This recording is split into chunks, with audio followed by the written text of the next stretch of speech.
इस क्वेश्चन में virial equation जो होता है फॉर रियल गैस वो गिवन है। उसके बाद आपको एक्सप्लेन करने के लिए कहा गया है कि सेकेंड विरियल कोएफिशिएंट A2 इसका फिजिकल सिग्निफिकेंस क्या होगा, बिहेवियर क्या होगा A2 का लो, मॉडरेट एंड हाई टेम्परेचर में, और A2 अगर 0 हो गया उस केस में उसका सिग्निफिकेंस क्या होगा। Now virial equation of state for real gas ये यहाँ पे ऑलरेडी गिवन है। हो सकता है कि एग्जाम में आपको इसका डिराइवेशन करने के लिए बोला जाए, तो उसका भी मार्क्स रहेगा कितना, 5 मार्क्स रहेगा या फिर 10 मार्क्स रहेगा। और ये जो बाकी पार्ट्स है, ये 3 क्वेश्चन जो गिवन है इसका भी 5 मार्क्स रहेगा। तो टोटल आप मान सकते हो this is 10 to 15 marks question which can appear in any question जहां पे सिलेबस में आपका रियल गैस ये टॉपिक मेंशन है, ideal gas and real gas. So ये गैस चैप्टर से क्वेश्चन है। तो इसका शुरुआत आप कैसे करोगे, मैंने जो क्वेश्चन एडिशन कर दिया था डिराइवेशन, उससे आपको शुरुआत करना है कि डिराइवेशन ऑफ विरियल इक्वेशन नहीं, पूरा आप लिखिएगा जब भी डिस्क्रिप्टिव क्वेश्चन आंसर आप लिख रहे हो कि virial equation of state for real gas. ठीक है, ये आपने लिख लिया, बुलेट्स आपने दे दिया अच्छे से। तो फर्स्ट आप लिखोगे कि we know that van der Waals equation of state for gas is P plus n square A by V square into V minus NB equals to nRT. Van der Waals equation of state for real gas, इसको आप for n मोल इतना mention कर दीजिएगा, for n mole of real gas. तो अगर ये n मोल gas के लिए है, सो फॉर 1 मोल गैस के लिए कितना होगा, अगले लाइन पे आप लिखिएगा कि for 1 mole gas P plus A by V square into V minus B equals to RT. Now when we are considering 1 mole of gas, that means volume will be molar volume. तो इसको आप ऐसे लिखिएगा कि for 1 mole of gas V equals to Vm bracket में molar volume. So in the next step P plus A by Vm square into Vm minus B equals to RT. अब इस equation को आप ओपन करके लिखो अच्छे तरीके से। कैसे ओपन करोगे, बस मल्टीप्लाई कर दो, PVm माइनस PB, मैं यहाँ पे मल्टीप्लाई कर रहा हूँ, P के साथ Vm एक बार हो गया, फिर P के साथ B हो गया, अब A by Vm स्क्वायर के साथ Vm मल्टीप्लीकेशन होगा तो आएगा A by Vm minus AB by Vm square equals to RT। In the next line आपको मल्टीप्लाई करना होगा both side by 1 by RT। तो आप कैसे लिखोगे कि multiplying RHS and LHS of the equation with 1 by RT we get. अब ये हम क्यों कर रहे हैं, ये आप पहले एक बार समझ लो। हम इसलिए कर रहे हैं क्योंकि नॉर्मली इक्वेशन क्या होता है, 1 मोल ऑफ आइडियल गैस अगर मैं बोलता तो PVm इक्वल्स टू RT, ये इक्वेशन होता। कोई भी गैस हो, रियल गैस, वैंडरवाल्स गैस या फिर आइडियल गैस, हम नॉर्मली जज करते हैं Z को, Z मतलब compressibility, Z is PVm by RT। मतलब फॉर आइडियल गैस क्या होगा, ideal gas compressibility will be always equals to 1, but van der Waals gas के लिए और रियल गैस के लिए वो नहीं होगा। तो PVm by RT यानी कि Z कितना होगा, that will be the equation. यहाँ पे आप देखो आपके पास जो इक्वेशन गिवन है, इस इक्वेशन में लेफ्ट हैंड साइड में ये जो टर्म है PVm, इसको हमें 1 by RT से मल्टीप्लाई करना पड़ेगा टू गेट Z यानी कि PVm by RT।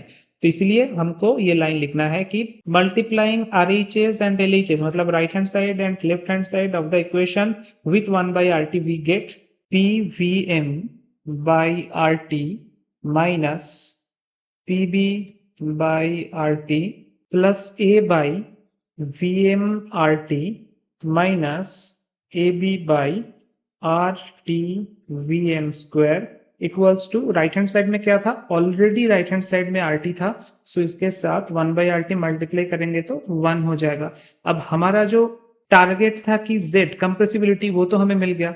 So in the next line we can write Z into 1 minus B by Vm, ये हमने फर्स्ट ये जो दो टर्म है इन दो टर्म से कॉमन लिया है। उसके बाद बाकी के दो टर्म से क्या कॉमन ले सकते हो, Vm RT into 1 minus V by Vm equals to 1। ये दोनों चीज आपके पास सेम आ गया, ये फैक्टर और ये फैक्टर। सो नेक्स्ट लाइन में आप क्या लिखोगे, in the next line you can write 1 minus V by Vm Z plus A by Vm RT equals to 1। हमें क्या करना है, हम किसके तरफ आगे बढ़ रहे हैं, हमें Z को सेपरेट करना है, Z इक्वल्स टू कुछ आएगा, उस इक्वेशन की तरफ हम आगे बढ़ रहे हैं। सो नेक्स्ट लाइन में हम लिखेंगे Z plus A by Vm by RT equals to 1 minus B by Vm to the power -1, क्योंकि ये फैक्टर क्या होगा, ये फैक्टर राइट हैंड साइड में जाएगा तो नीचे आ जाएगा, 1 माइनस बी बाई वीएम हो जाएगा। तो उसको हम ऐसे भी लिख सकते हैं। अब यहाँ पे एक इंपॉर्टेंट चीज आपको मेंशन करना है कि B is effective volume. B क्या है, volume correction. Van der Waals equation में जो A है that is attraction force correction.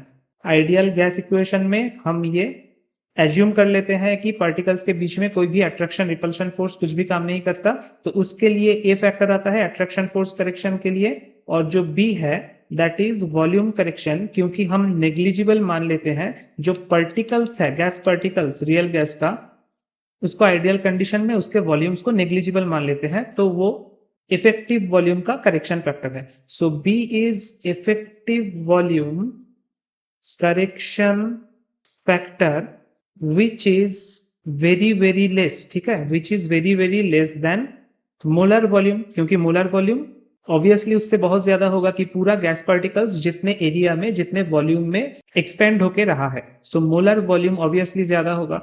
That means B by Vm is very less than 1, ये आपको लिखना है, तभी आप जाके इस इक्वेशन को काम में लगा पाओगे कि we know that, next line में आप लिखना we know that 1 minus x to the power -1 equals to 1 plus x square plus x cube plus ऐसे करके इंफिनिटी तक। सो हमारे पास जो है 1 माइनस बी बाई Vm, इसका भी कुछ ऐसा ही होगा expansion, 1 plus b by Vm plus b square by Vm square plus b cube by Vm cube dot dot dot dot dot. So substituting this value, आप लिखोगे कि substituting this value in equation number 1, इस equation को आप नाम दे दो 1। तो substituting in equation number 1 we get Z plus A by Vm RT equals to 1 plus B by Vm plus b square by Vm square plus up to infinity. अब हमें क्या चाहिए, सिर्फ Z चाहिए, तो हम क्या करेंगे, Z equals to 1 plus B by Vm, ये जो टर्म है इसको यहाँ पे लिखेंगे, minus A by Vm RT, plus उसके बाद का जो भी टर्म है उसको ऐसे लिखते जाएंगे, B square by Vm square plus B cube by Vm cube plus ऐसे ऐसे करके up to infinity. Now the next line and last line, this is very important, Z equals to 1 plus, अब 1 by Vm को अगर आप अलग करते हो इस जगह से, तो बाकी क्या रह जाएगा, B minus A by RT, ये बाकी रह जाएगा। और यहाँ पे 1 by Vm स्क्वायर को अगर आप अलग करते हो तो बाकी क्या रह जाएगा, B square.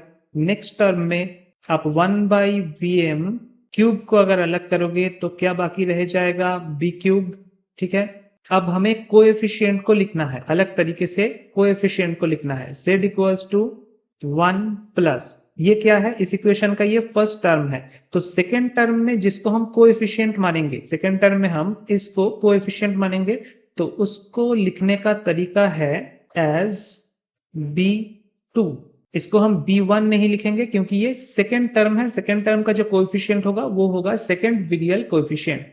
So B minus A by RT को हम लिखेंगे B2, साथ में क्या रहेगा, साथ में रहेगा 1 बाई Vm प्लस यहाँ पे भी साथ में क्या क्या है वो एक बार लिख लेते हैं, 1 बाई Vm स्क्वायर, उसके बाद यहाँ पे 1 बाई Vm क्यूब प्लस ऐसे करके up to infinity.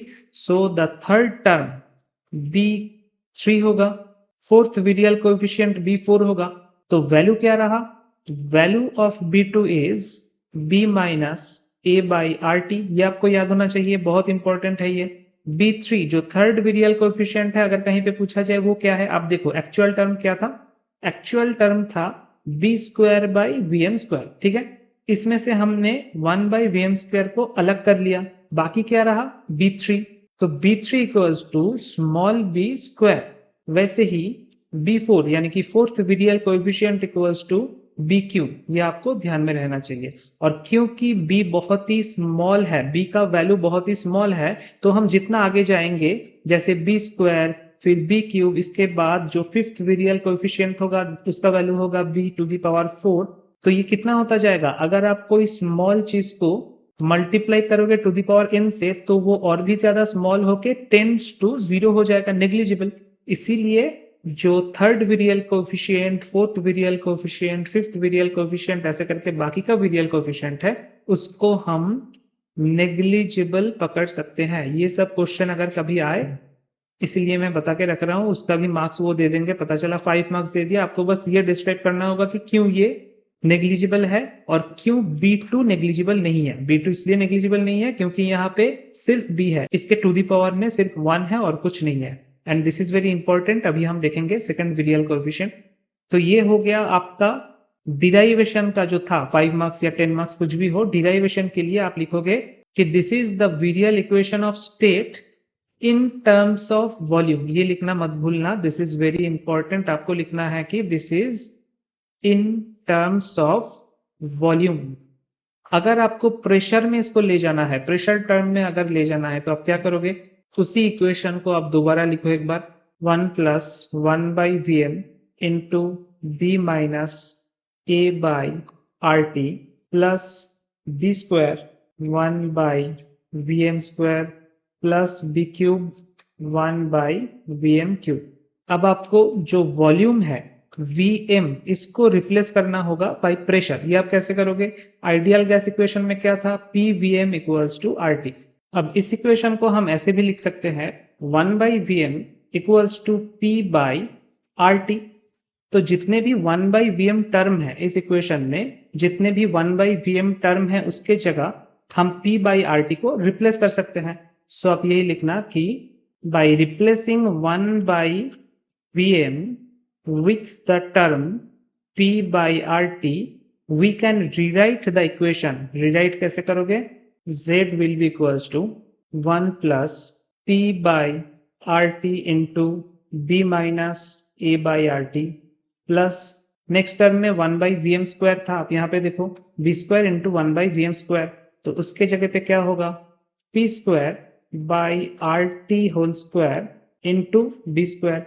Next term में क्या होगा, P cube by are T cube into B cube, ऐसे करके ये चलता जाएगा। अब यहाँ पे आपको कोएफिशिएंट्स अलग करना है पहले की तरीके से, तो z equals to 1 plus pressure term को आप अलग रखो, प्रेशर टर्म को छोड़ के बाकी टर्म क्या आ रहा है, 1 by are T into B minus A by R T. ये हो गया आपका सेकेंड विरियल कोएफिशिएंट, क्योंकि ये सेकेंड टर्म है, तो ये हो गया A2। देन नेक्स्ट क्या होगा, पी स्क्वायर, पी स्क्वायर के साथ बाकी का जो टर्म है B square by are T whole square, ये जो टर्म है this will be your third virial coefficient. ऐसे करके जो इक्वेशन आएगा that will be like this कि z equals to 1 plus A2p plus A3p square plus A4p cube, ऐसे करके अप टू इंफिनिटी। नाउ यही आपको गिवन है, आपका जो क्वेश्चन है आप देख सकते हो उसमें विरियल इक्वेशन गिवन है इन टर्म्स ऑफ प्रेशर। यहाँ पे आप देखो इन terms of pressure virial equation आपके पास गिवन है। थोड़ा सा इसमें चेंज क्या है, ये जो पीवीएम है लेफ्ट हैंड साइड में पीवीएम, उसके नीचे आरटी को अगर वो ले जाते तो क्या होता, जेड टर्म आ जाता। मैंने जिस टर्म से आपको डिराइव करके दिखाया है कंप्रेसिबिलिटी फैक्टर से, और बाकी क्या रह जाता, p equals to 1 plus A2p plus A3p square, exactly जो डिराइव मैंने किया है वही इक्वेशन। अब यहाँ पे A2 के ब्रैकेट में t है, A3 के ब्रैकेट में भी t है, इसका मतलब the term A2, A3, A4 यानी कि जितने भी कोएफिशिएंट्स है those are highly dependent on temperature. तो ये हमारा डिराइवेशन हो गया। नेक्स्ट क्वेश्चन क्या है, नेक्स्ट क्वेश्चन है the physical significance of the second virial coefficient A2। Physical significance आपको बताना होगा। सबसे पहले लास्ट क्वेश्चन को हम क्लोज करेंगे। कैसे क्लोज करेंगे कि this is the virial equation of state in terms of pressure. थोड़ी देर पहले हमने जो इक्वेशन लिखा था that was in terms of volume, ये होगा इन टर्म्स ऑफ प्रेशर। ये हो गया आपका 10 मार्क्स का डिराइवेशन या 5 मार्क्स का जो भी है। अब नेक्स्ट जो है उसके लिए अलग से आप बुलेट्स नंबरिंग दोगे। नेक्स्ट क्वेश्चन में आपको पूछा गया है सिग्निफिकेंस, है ना, physical significance, physical significance of the second virial coefficient. आप ऐसे करके लिखना। आप शुरुआत कैसे करोगे? शुरुआत में जो इक्वेशन गिवन है आप वो लिख दोगे। मैंने z से दिखाया था लेकिन क्वेश्चन में गिवन है pvm equals to RT form में, तो इसी को आप दिखा दोगे 1 plus P A2 plus P square A3 plus ऐसे करके डॉट डॉट। देन बुलेट्स देके फर्स्ट पॉइंट कि विरियल ये जो है is a Latin word, this is a Latin word जिसका मीनिंग है force, which means force, and with regarding to real gas, ठीक है, विथ रिस्पेक्ट टू या फिर with regarding to real gas it implies, क्या इम्प्लाई करता है, inter molecular attraction forces between the real gas particles. उसके बीच में जो भी इंटर मॉलिक्यूलर अट्रैक्शन फोर्सेस है वो विरियल इक्वेशन ऑफ स्टेट से हमें पता चलता है, वो कंसीडर करता है। नेक्स्ट पॉइंट में पर्टिकुलरली हमें कोएफिशिएंट का इंपॉर्टेंस या सिग्निफिकेंस बताना पड़ेगा। तो virial coefficient the first virial coefficient A1, उसका वैल्यू कितना है 1। So it does not take into account any kind of intermolecular collisions. कोई भी इंटर मॉलिक्यूलर कॉलिशंस को A1 कंसीडर नहीं करता। वैसे ही सेकेंड विरियल कोएफिशिएंट जो A2 है जिसका वैल्यू है यहाँ पे आपको मेंशन करना है B minus A by RT। A2 consider करता है bimolecular collisions, all the possible bimolecular collisions among the real gas particles.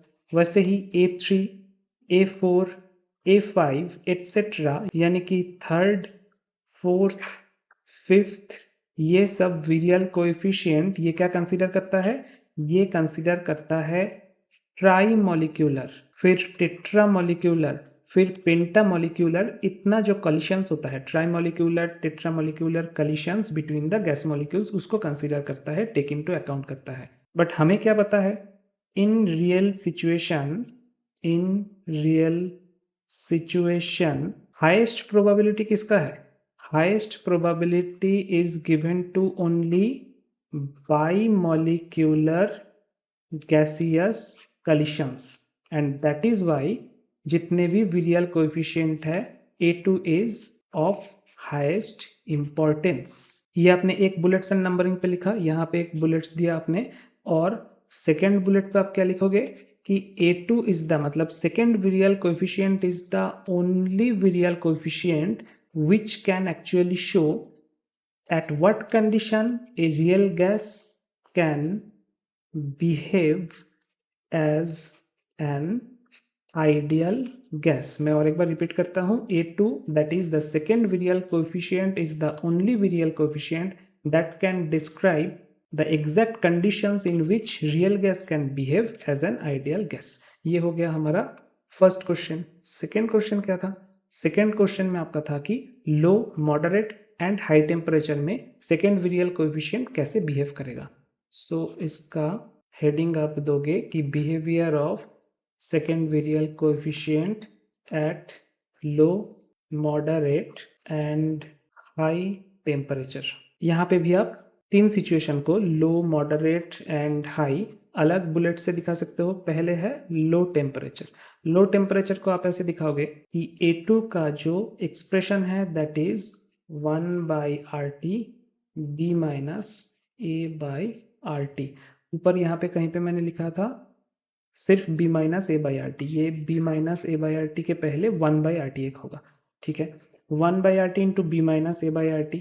अब यहाँ से साफ जाहिर है कि अगर temperature is very low, then ये जो पार्ट है a बाई आर टी, ये पार्ट क्या होगा, ये part will be very very greater than 1 क्योंकि टेम्परेचर बहुत लो है। In that situation b minus A by are T, जहाँ पे b already very low value में है, that will be less than 1। मतलब a2 का वैल्यू क्या हो जाएगा, इसके साथ आप 1 बाई आर टी मल्टीप्लाई कर दो तो ये आ गया a2 हो जाएगा नेगेटिव लेस देन 1। यही आपको लिखना है कि at low temperature a2 is negative. इसके साथ आप क्या लिख सकते हो कि a2 जब लो है तो जो कंप्रेसिबिलिटी है z, that will B also negative at low temperature and low pressure, ये आप मेंशन कर सकते हो। सेकेंड में आपको मॉडरेट दिखाना पड़ेगा कि एट मॉडरेट टेम्परेचर क्या होता है। मॉडरेट तभी होगा जब लो से आप टेम्परेचर थोड़ा बढ़ाओगे। तो when you are increasing temperature the factor b minus A by are T will approach zero. ये लाइन आप लिखना कि b माइनस आर टी ये factor will approach zero and जब ये पहुंचेगा बॉयल टेम्परेचर पे, and that Boyle temperature TB ये फैक्टर हो जाएगा कंप्लीटली जीरो। सो a2 जो सेकेंड वेरियल कोएफिशिएंट हो जाएगा ऑल्सो जीरो। ये है मॉडरेट पे। और हाई टेम्परेचर पे क्या होगा, हाई टेम्परेचर में उसके बाद जब temperature is greater than Boyle temperature, a2 का वैल्यू पॉजिटिव में चला जाएगा और वो बढ़ता रहेगा। ये होगा आपका सेकेंड पार्ट का आंसर। थर्ड पार्ट में क्या था कि a2 जीरो होने से क्या होगा, तो ये बहुत ही आसान है। When a2 equals to zero, तो इसको आप ऐसे मत लिखना, you right that the case where a2 the second virial coefficient is equals to 0। उसके बाद आप नीचे उसको डिस्क्राइब करो कि a2 का वैल्यू क्या है। a2 का वैल्यू है 1 by are T B minus A by are T. a2 0 मतलब ये भी 0, so b equals to a by are T और टेम्परेचर को हम लिख सकते हैं a बाई आर बी। अब a2 जीरो हो जाने का मतलब, इसका फिजिकल सिग्निफिकेंस का मतलब कि जो बाईमोलिक्यूलर कलिशंस था, a2 डिनोट करता है बाईमोलिक्यूलर कलिशंस को, तो बाईमोलिक्यूलर कलिशंस का अमाउंट क्या हो गया, जीरो हो गया। मतलब कोई भी अट्रैक्शन फोर्स या फिर इंटरमोलिक्यूलर फोर्स काम नहीं करेगा, वो भी जीरो हो जाएगा। So the real gas will behave like an ideal gas. ये होगा जब a2 इक्वल्स टू जीरो। और वो कौन से टेम्परेचर में होगा, that will be T equals to A by R B. और इसी टेम्परेचर को हम बोलते हैं बॉयल टेम्परेचर। बॉयल टेम्परेचर में क्या होगा, PV इक्वल्स टू कॉन्स्टेंट। ये जो बॉयल्स लॉ है, PV equals to constant, it will be obeyed by a real gas, that means the gas will behave as an ideal gas. यहाँ पे आप आपका आंसर फिनिश कर सकते हो।